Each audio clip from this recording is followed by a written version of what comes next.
जळगावच्या पाचोरा तालुक्यातील सातगाव डोंगरी परिसरात धरण फुटल्याची अफवा पसरलेली होती आणि ही अफवा पसरताच ग्रामस्थ हे सैरावैरा धावू लागले।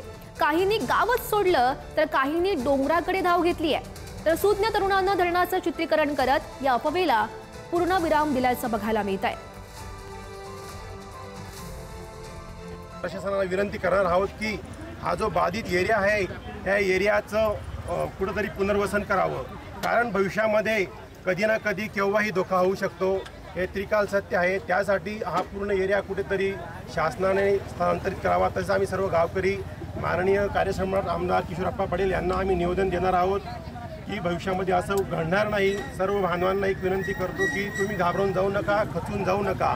नैसर्गिक आपत्ती आहे, एकमेकाला समजून घ्या। आमच्या एरियाला इथे काहीतरी सहकारी टीम सरकारने स्थापित करावी, ही आमची सुरक्षाकर्मी काहीतरी सहकारी म्हणून स्थापित करावी, आमची त्यांना विनंती आहे। त्या प्लॉटावर अशा अफवा उडवल्या जाते आहे की घाटावरती धरण फुटलं किंवा सातगावचं धरण फुटलं, या अफवा थांबवासाठी सुरक्षा दल जे असतील त्यांनी 1-2 दिवस टाईम देऊन सगळ्या लोकांना सुरक्षित ठेवावं अशी आमची विनंती सरकारला आहे आणि प्रशासनाला आहे।